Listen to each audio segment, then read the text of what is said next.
నెల్లూరు జిల్లా వైఎస్ఆర్ కాంగ్రెస్ పార్టీ అధ్యక్షులు మాజీ మంత్రి కాకాని గోవర్ధన్ రెడ్డిపై కేసులు విచారణల పరంపర కొనసాగుతూనే ఉంది. ప్రధాన కేసులో దర్యాప్తులో భాగంగా కాకానిని ఒకవైపు సిఐడి మరోవైపు లోకల్ పోలీసులు జ్యుడిషియల్ కస్టడీలోకి తీసుకుంటున్నారు. ఇప్పటికే దాదాపు 12 కేసుల్లో ఆరోపణలు ఎదుర్కొంటూ ఉండగా కాకాని గోవర్ధన్ రెడ్డిని పలుమార్లు పోలీసులు జ్యుడిషియల్ కస్టడీకి తీసుకున్నారు. తాజాగా సర్వేపల్లిలో అక్రమ గ్రావెల్ తవ్వకాలు, ఒంగోలు ఎంపీ మాగుంట శ్రీనివాసులరెడ్డి సంతకాన్ని ఫోర్జరీ చేశారంటూ కాకానిపై నమోదైన కేసులో ఆయన్ను విచారించేందుకు ఇవాళ గుంటూరు సిఐడి కస్టడీలోకి తీసుకుంది. ఇప్పటికే సిఐడి పోలీసులు ఒకసారి కాకాని కస్టడీలోకి తీసుకున్నారు. తాజాగా మరింత సమాచారాన్ని రాబట్టాలంటూ నిన్న సిఐడి పోలీసులు న్యాయస్థానాన్ని కోరారు.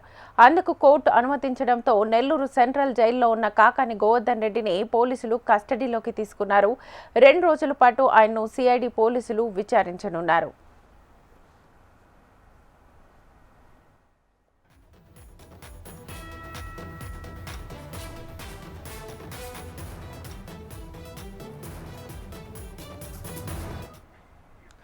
నెల్లూరు జిల్లా వైఎస్ఆర్ కాంగ్రెస్ పార్టీ అధ్యక్షులు మాజీ మంత్రి కాకాని గోవర్ధన్ రెడ్డిపై కేసులు విచారణల పరంపర కొనసాగుతూనే ఉంది.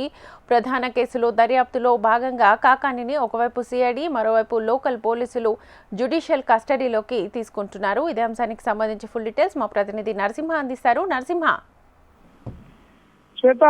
నెల్లూరు జిల్లా కాంగ్రెస్ పార్టీ అధ్యక్షులు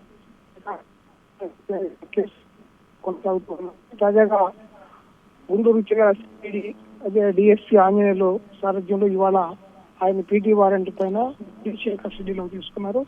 ముఖ్యంగా ఈ కేసుకు సంబంధించి సర్వేపల్లి రిజర్వాయర్, సర్వేపల్లి గ్రామ ప్రాంతాల్లో గ్రావెల్ అక్రమ తవ్వకాలు, అలాగే ప్రస్తుత ఒంగోలు ఎంపీ మాగుంట శ్రీనివాసులరెడ్డి పేరుతో ఫోర్జరీ చేశారనేటటువంటి ఆరోపణలు, అభియోగాలు కాకాని గోవర్ధన్ రెడ్డి ఏటుగా ఉన్నారు. దాంట్లో విచారణ నిమిత్తం ఆయన్ని ప్రస్తుతం జైల్లో ఉన్న ఆయన్ని జ్యుడిషియల్ కస్టడీలోకి నిన్న కోర్టును కోరారు. వాళ్ళు అనుమతించారు. దాంతో ఆయన్ని ఈరోజు జ్యుడిషియల్ కస్టడీలోకి 2 రోజుల పాటు తీసుకున్నారు. ఇందులో వాస్తవాలు ఏంటి, అసలు నిజాలు నిగ్గుదేల్చాలి, అందుకు సంబంధించినటువంటి స్థాయిలో సమాచారాన్ని కాకాని గోవర్ధన్ రెడ్డి నుంచి రాబట్టి పోలీసులు అక్కడికి తీసుకెళ్ళడం జరిగింది. దీంట్లో ప్రధానంగా కాకాని గోవర్ధన్ రెడ్డి మంత్రిగా అలాగే సర్వేపల్లి నియోజకవర్గానికి ప్రాతినిధ్యం వహిస్తున్న సమయంలో ఈ వ్యవహారం జరిగినందున దానిపైన ఆయన్ని విచారిస్తున్నట్టుగా పోలీసు వర్గాలు చెప్తున్నటువంటి పరిస్థితి ఉంది. అయితే ఇప్పటికే ఈ కేసుకు సంబంధించి దీంట్లో తనకు ఎలాంటి ప్రమేయం లేదు, అక్రమంగా దాని కేసు పెట్టారని చెప్పి మరోవైపు కాకాని గోవర్ధన్ రెడ్డి తరపు న్యాయవాదులు కూడా వాదిస్తున్నటువంటి పరిస్థితి కూడా ఉంది. మొత్తంగా ఈ కేసు అనేకమైనటువంటి మలుపులు జరిగేటటువంటి పరిస్థితులు కూడా మనకి కనిపిస్తుంది. Right, Narasimha. Thank you.